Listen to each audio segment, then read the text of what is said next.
Todo comienza aquí.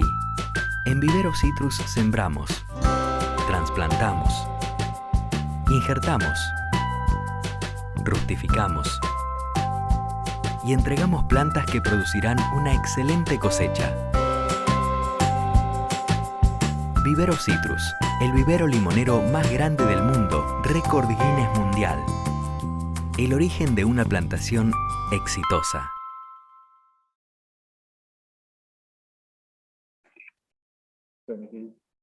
Soy la ingeniera Gabriela Fogliata de la sección Fitopatología de la Estación Experimental. Y bueno, lo que queremos mostrarles hoy es conceptos y algunos ensayos referidos a lo que es el manejo de las enfermedades post cosecha en limón. Bueno, las enfermedades que vamos a ver, sabemos que son numerosas las enfermedades, vamos a tomar las principales, que son los mohos causados por penicillium, el manejo también de sour rot y algunos conceptos sobre el manejo de podredumbre peduncular y de brown rot. Y también hemos incluido acá unos tratamientos de empaque que son dirigidos a enfermedades cuarentenarias, si bien estas no son enfermedades post cosecha, pero se realizan ciertos tratamientos en la etapa de post cosecha con el fin de la inocuidad.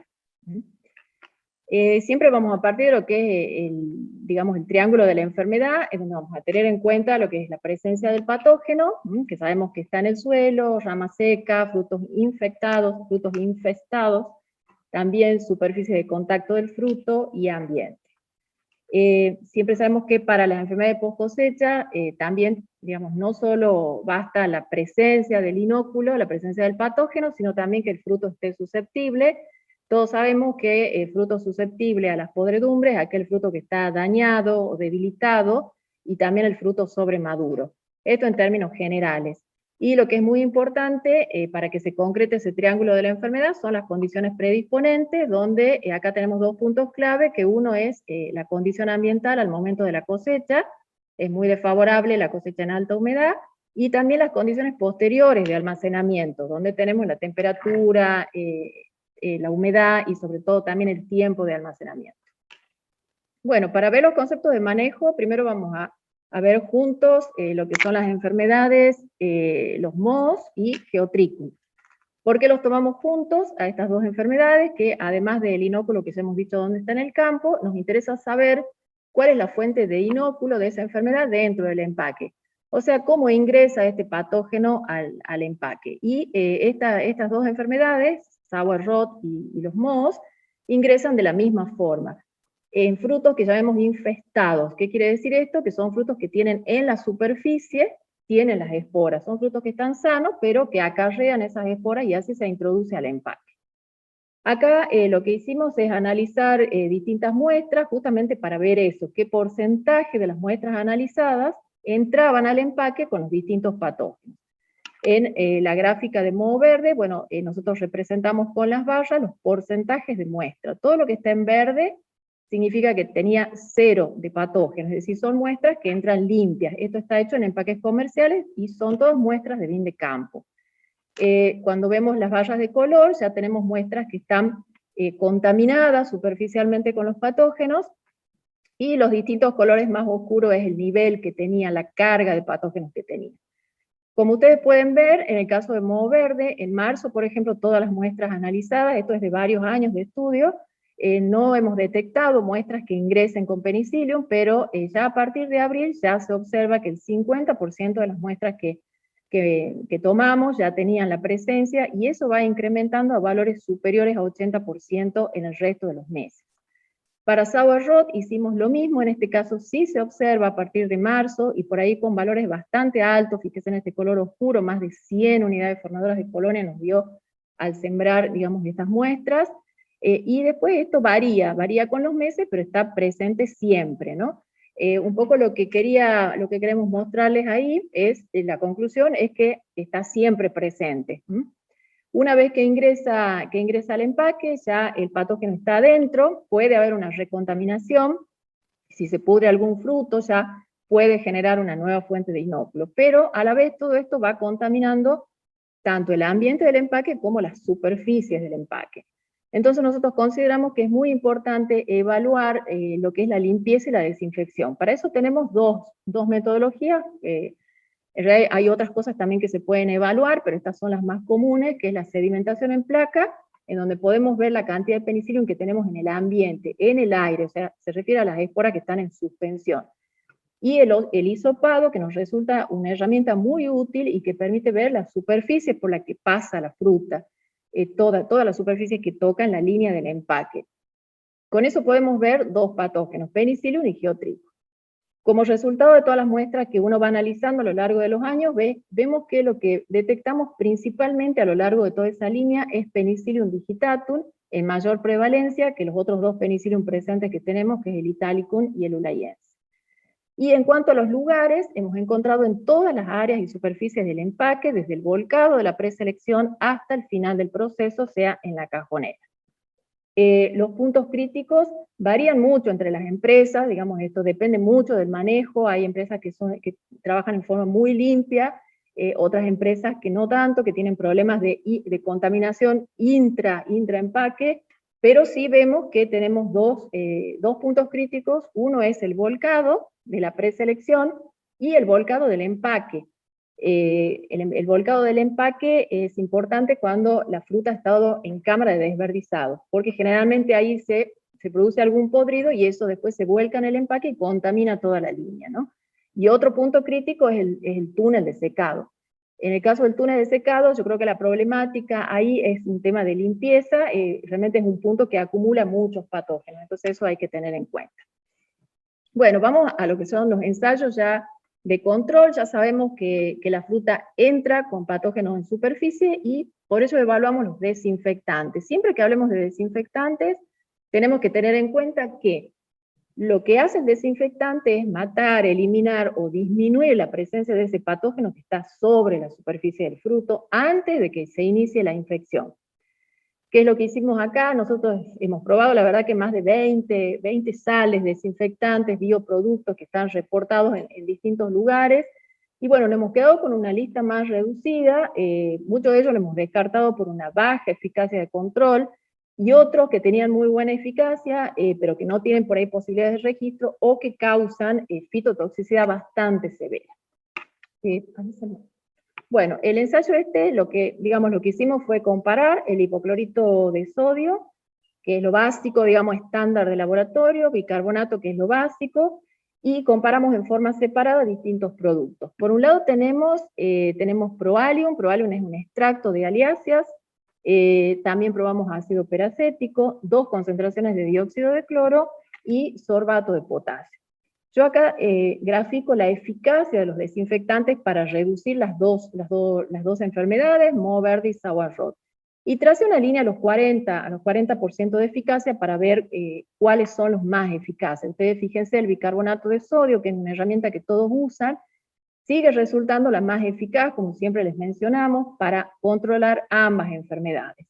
Es muy importante mantener ahí la concentración cercana al 3%. En el caso del hipoclorito, que también es la herramienta de uso corriente y obligatoria, digamos, para poder exportar a la Unión Europea, vemos que es más eficaz para sour rot que para moho verde. En el caso de Proalium, que nos resultó muy interesante la desinfección acá que causó en moho verde, pero sí vemos que cae. La primera barra es la evaluación a los 7 días y después cae a los 14 y a los 21, mostrando quizá una acción más fungistática que fungicida. Para sour rot tuvo un valor interesante, si bien no es un valor de 70-80, pero teniendo en consideración que hoy para Europa no tenemos un fungicida eficaz, puede resultar una herramienta muy útil. Interesante además este producto porque ya tiene registro orgánico inclusive. En el caso del ácido peracético vemos que es más eficaz para sour rot que para moho verde, y el dióxido de cloro, la verdad que nos resultó baja eficacia de control, esta dosis evaluada, y la dosis de 10 partes por millón controló un poco mejor sour rot, pero muy bajo control de moho verde. En el caso de sorbato, la situación inversa controló mejor moho verde que sour rot. Esto es medio inverso a lo que se observa generalmente con el cloro.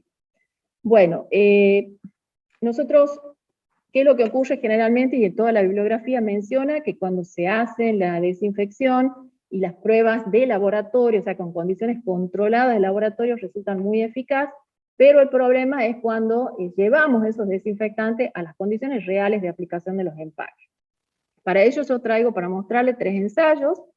Este es el primer ensayo donde hicimos primero por separado para analizar la eficacia, cuánto me aporta de desinfección cada producto. Acá los tratamientos son los mismos, hipoclorito de sodio, bicarbonato, Proalium, que en este caso es por aspersión. Cuando no mencione la forma de aplicar es porque es la inmersión común que se realiza en el empaque, ácido peracético y dióxido de cloro. Y también hicimos tratamientos combinados, donde hubo una inmersión en hipoclorito, luego una aspersión con ozono, y luego la inmersión en bicarbonato. Y el último tratamiento, en donde reemplazamos el hipoclorito por agua, para ver el efecto solo de ozono más bicarbonato. En este caso, la incidencia de podridos que tenía esto ya, perdón, no mencioné esto, los ensayos anteriores, como dije, eran con patogenicidad, o sea, haciendo, digamos, la patogenicidad, la inoculación. En este caso trabajamos con frutas con infección natural de campo. En este caso tuvimos baja infección, 1,6% a los 7 días, después aumentó a 2,5% y después a 4,3%. Toda la pudrición que se presentó fue en moho verde.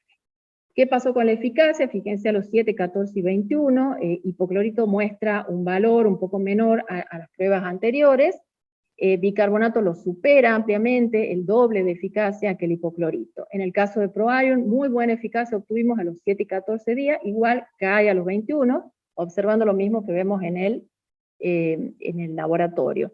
Ácido peracético tuvo una eficacia bastante buena, y el dióxido de cloro tuvo una eficacia baja al principio, pero después, bueno, tuvo una eficacia de 38%. Y lo que observamos claramente es que cuando combinamos los distintos desinfectantes, logramos aumentar esos valores de eficacia, valores que, bueno, que realmente son bastante interesantes. Este es otro ensayo realizado en otro empaque, y acá lo que hicimos ya directamente, comparar el estándar, que es el hipoclorito de sodio, seguido de la inmersión en bicarbonato de sodio, con otros 2 tratamientos, a donde este estándar le agregábamos además una aspersión con ácido peracético en un tratamiento y con Proalium en el otro tratamiento. Acá tuvimos una infección mayor que en el ensayo anterior. Fíjense, la incidencia de podridos en el testigo ya fue del 11% y pasó a 27% a los 21 días. ¿Qué observamos con la eficacia? Bueno, el estándar tuvo 66, 71 y 60% de eficacia. Acá vemos que si adicionamos el ácido peracético, logramos unos puntos de mejora, aumenta la eficacia, y ese aumento medio que se mantiene constante hasta los 21 días, o sea, siempre lo supera este estándar. En el caso de Proalium, vemos que lo supera a los 7 días, pero ya después me da valores similares estadísticamente al tratamiento estándar, ¿no? Pero bueno, resulta también, esto siempre tengan en cuenta, que cuando nosotros evaluamos esta fruta, las colocamos en condiciones predisponentes a la enfermedad, o sea, temperatura ambiente y condiciones de alta humedad, justamente para que se expresen los podridos. El tercer ensayo, realizado en otro empaque, acá tenemos también lo mismo, comparar lo que es el tratamiento estándar, la inmersión de uno, posteriormente la inmersión en el otro, y a eso le sumamos sorbato de potasio, que lo agregamos por aspersión, y el ácido peracético por aspersión. Este ensayo lo empezamos a evaluar a los 14 días, y a los 14 días tuvimos un 8% de frutas con penicillium. Vemos que la eficacia de control del estándar fue 62%, y que con sorbato logramos una mayor eficacia, un poco lo que veíamos también en las pruebas de laboratorio, donde sorbato sería más eficaz para control de penicillium. Ya a los 21 días se empezaron a manifestar, no solamente moho verde, ya tuvimos en total 33% de frutos podridos, de los cuales la mayoría fue sour rot, 19%, 4%, perdón, no son 4 frutos, 4% de frutos con moho verde, y un 10% de frutos que tenían ambos podridos. La eficacia acá sí se diferenciaron mucho más los tratamientos. Fíjense, el estándar nos dio un 26% de control, la adición de sorbato permitió subir la eficacia del tratamiento a casi 50%, y la de peracético 73%. Esta eficacia alta seguramente está ligado al tipo de patógeno, porque como veíamos en los ensayos de laboratorio, el ácido peracético controla mejor el sour rot que el moho verde. Bueno, algunos de esos productos se pueden utilizar para producir la fruta sin tratamiento, pero después lo que tenemos ya en el proceso normal del empaque, podemos continuar esos tratamientos con la aplicación de los fungicidas. En este caso, bueno, todos sabemos la problemática que tenemos con los fungicidas. Perdón. Tenemos pocos fungicidas para post cosecha, poco desarrollo de fungicidas por parte de los laboratorios dueños de las moléculas, y además restricciones crecientes que todos conocemos de los compradores, restricciones oficiales de los organismos sanitarios de los países a donde enviamos la fruta, sumada a los requerimientos comerciales que tienen además determinadas cadenas. Pero bueno, dentro del esquema de lo que podemos utilizar, tenemos acá los fungicidas para moho verde, podemos utilizar Imasalil, que sigue siendo altamente eficaz para una cepa sensible. El problema es que la mayor parte de las cepas que analizamos tienen resistencia de distintos niveles, entonces esa eficacia alta pasa a media a baja. ¿Cómo controlamos las cepas resistentes? Con el uso de dos productos, puede ser Imasalil pirimetanil, o pirimetanil solo, que ya tenemos un producto registrado acá, o bien con azoxystrobina más fludeoxonil. Y con esto logramos una eficacia alta de control, tanto de las cepas sensibles a Imasalil como de las cepas resistentes. Acá yo pongo los límites máximos de residuos permitidos, siempre recomendamos ir a las fuentes originales, porque estos son límites que muchas veces se van modificando, pero con estos productos no tenemos problema en ninguno de los mercados, ¿no? Después tenemos tiabendazol, que lo pongo para moho verde, estaba reportado, nosotros el 100% de las cepas que hemos evaluado no controla, tiene cero eficacia, pero bueno, lo colocamos ya como control de podredumbre peduncular. Después, bueno, hablamos del propiconazole. ¿Qué pasa con el propiconazole? Ya sabemos que esta campaña no se puede utilizar a la fruta que va destinada a la Unión Europea. Este propiconazole sí tiene registro en la Argentina, esa es una condición base para usar un fungicida que esté registrado en el país de origen, o sea, registrado en Argentina y además en los países donde mandamos la fruta. Este propiconazole continúa siendo permitido y tiene registro en Estados Unidos, ¿no? Y es el único que tiene una alta eficacia de control de sour rot. Por eso les decía que ahora para Europa nos quedamos sin esa herramienta, ¿no? Lo puse acá, tebuconazole, pero bueno, en esto hay que tener mucho cuidado. Pongo acá el prohibido en Argentina porque es un fungicida bastante viejo, pero que en Argentina no tiene registro para uso en cítrico. O sea, hoy no lo podríamos usar, pero sí lo estamos evaluando para ver si es interesante apoyar o tratar de tramitar con algunas empresas que se los registre. ¿Y por qué los colocamos? Porque vemos que la Unión Europea tiene permitidos residuos. Acá estos son los valores: 5 para limón, mandarina y pomelo, 0,9 para naranja. El inconveniente que tenemos, bueno, en Estados Unidos no está registrado. Entonces, empezamos también con este problema inverso a lo que tenemos con propiconazole. O sea, podríamos hacer un control, pero, digamos, de sour rot con propiconazole para la fruta de Estados Unidos, y con tebuconazole en el caso de registrarlo en Argentina, pero el problema es que se utilizan las mismas líneas, los mismos empaques, y por más que se haga una limpieza, siempre quedan trazas de estos productos, entonces hay que tener cuidado, esto nos limita. También lo incluyo Proalium, que como ustedes vieron lo puse como desinfectante, pero también lo consideramos un fungicida. ¿Por qué? Porque hicimos pruebas de inoculación, en donde ya inoculamos el patógeno, lo dejamos 24 horas que se infecte la fruta, y hacemos los tratamientos. Este que está exento, digamos, de controles de límites de residuos, y con esto obtuvimos eficacias medias para las cepas sensibles, las cepas resistentes, de Penicillium, y también lo que resultó muy interesante es que también tiene un cierto control de sour rot. Como les digo, estos medios para nosotros ahora nos sirve mucho porque estamos sin herramienta para el control de esa enfermedad para la Unión Europea. Bueno, no solamente una vez que yo planifico y determino qué fungicidas voy a utilizar, tengo que considerar el tiempo en que hago el tratamiento. ¿Qué hicimos acá? Simplemente para demostrar la importancia del momento en que aplico el fungicida en la preselección. Acá inoculamos fruta con Penicillium y la tratamos. Toda esta fila con Imasalil, esto lo tratamos con azoxystrobina más fludoxonil, toda esta fila con Imasalil más pirimetanil, y la última con tebuconazole. A esta fila que está arriba, le hicimos el tratamiento 18 horas posterior a la inoculación, y ustedes ven que todos los tratamientos tuvieron un buen control de la enfermedad. Este otro grupo de frutas, hicimos el tratamiento, pero 24 horas después de la inoculación, ustedes ven que se va perdiendo ya eficacia. A todo otro grupo de frutas le hicimos el tratamiento 2 días después de haber inoculado la fruta. Fíjense los niveles que tenemos ya de podrido, prácticamente la eficacia de todos los fungicidas decae a un 50% o más todavía. Y en este caso tratamos la fruta recién a las 72 horas posterior a la inoculación. Fíjese el nivel de podridos que tiene, es similar al tratamiento testigo que estaba tratado con agua. Entonces no solamente es definir el fungicida, llegar con la cantidad de residuos correcta, sino también en qué momento lo aplico.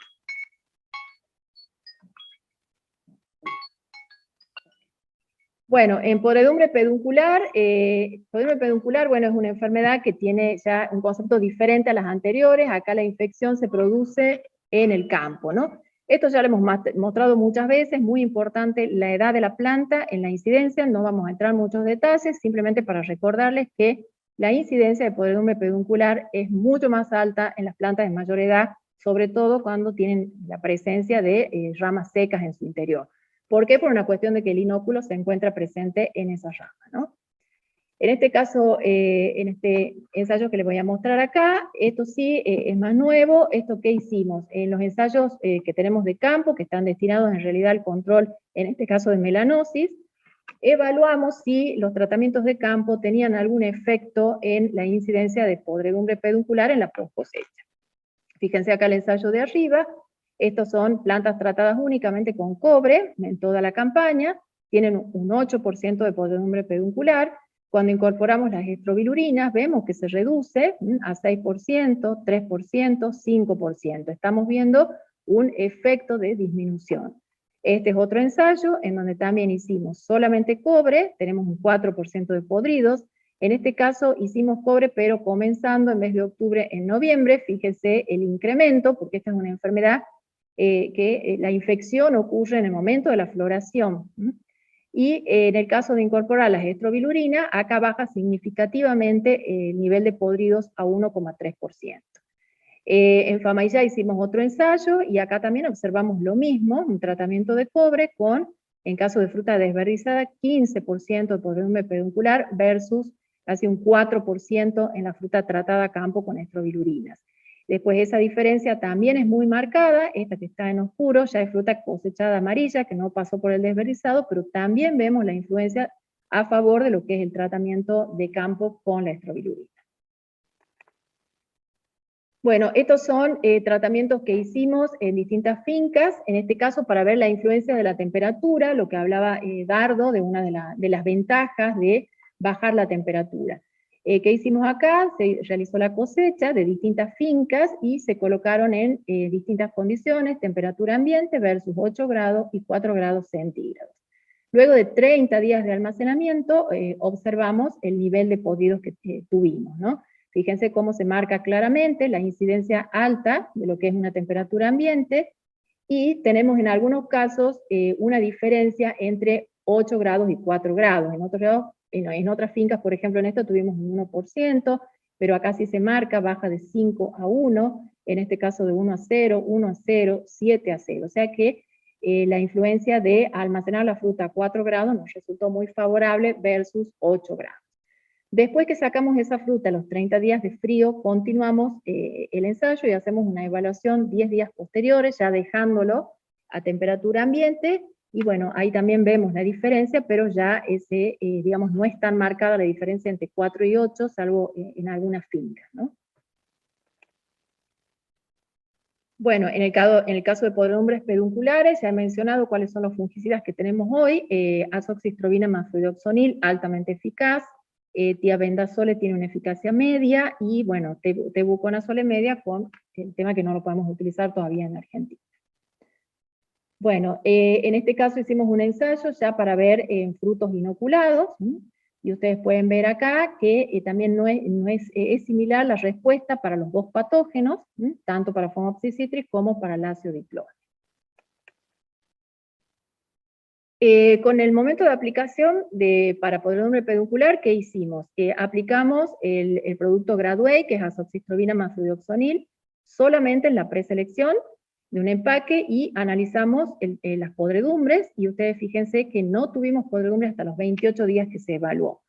En cambio, cuando no aplicamos este fungicida en la preselección y lo aplicamos en la cera, tuvimos una eficacia alta, mostrando que realmente no resulta eficaz esa aplicación, sino que la más eficaz es la inicial. Bueno, Phytophthora, bueno, rápidamente, digamos, el control ya sabemos, y eso está comprobado, que se realiza en campo con 3 aplicaciones o 2 aplicaciones de sales de fosfito. Acá simplemente lo que queríamos recordarles es que es muy importante las condiciones de campo al momento de la cosecha, y que hay que tener cuidado con los tipos de fosfito. Vemos mucha variabilidad entre marcas comerciales, e inclusive algunos que a dosis alta causan una fitotoxicidad importante, vinculada más que nada con pHs bajos de los fosfitos. Bueno, lo último que me queda ya es ver el tema de inocuidad que les comentaba. Acá nosotros tenemos un tema importante que es con respecto a la producción orgánica. Para producir y para exportar fruta orgánica tenemos el inconveniente del cloro. Los protocolos de exportación a la Unión Europea exigen que se utilice cloro en el empaque para matar la bacteria saprofítica de Cancrosis, que va sobre la fruta asintomática. Y la producción orgánica, algunas certificaciones orgánicas no permiten el uso del cloro. Por eso estamos trabajando, comenzamos el año pasado, con algunas pruebas para buscar qué alternativas podemos tener que puedan ser utilizadas para la producción orgánica y que a la vez la Unión Europea la acepte por el tema de inocuidad de campo. ¿Qué es lo que hicimos acá? Es comparar hipoclorito de sodio con bicarbonato de sodio, sorbato, ozono y peracético. Hicimos 3 ensayos. Bueno, los 3 ensayos nos mostró una alta eficacia de control, todas estas alternativas, mostrando que tenemos que seguir trabajando y seguramente vamos a poder hacer el reemplazo si lo aceptan, por supuesto, los mercados de destino. Y bueno, la última diapositiva que tengo para mostrarles ya es también la inocuidad, que trabajamos con mancha negra, trabajando en el empaque. Acá podemos ver en verde toda la fruta que no tuvo tratamiento de post cosecha, en naranja fruta tratada con Gradué en preselección, y a su vez lo pusimos en distintas temperaturas. Con esto, ¿qué queríamos mostrar? Que fruta asintomática, que proviene de lotes con mancha negra y que es tratada en el empaque, puede frenar la expresión y la manifestación de los síntomas en post cosecha. Así que bueno, eso es importante también. Acá también en este caso llegamos a 0 haciendo doble adición de Gradué de esta fruta asintomática, primero en la preselección y después en la 0. O sea que es una herramienta que también estamos trabajando y evaluando para ponerla, digamos, a disposición como una medida más, siempre recordando que la inocuidad, por supuesto, que se hace en el campo. Bueno, como desafíos, lo que tenemos es seguir trabajando con los desinfectantes, con los bioproductos que estamos evaluando, con los fungicidas de riesgo reducido y con los productos que tienen el registro orgánico, que bueno, son los requerimientos que tiene el sector y que tienen los mercados compradores actualmente. Muchas gracias por su atención y le quiero agradecer, bueno, a todas las empresas que han colaborado, a Finoa, a la sección química que nos hace todos los análisis del residuo de todos los ensayos, y bueno, y a mi equipo de fitopatología.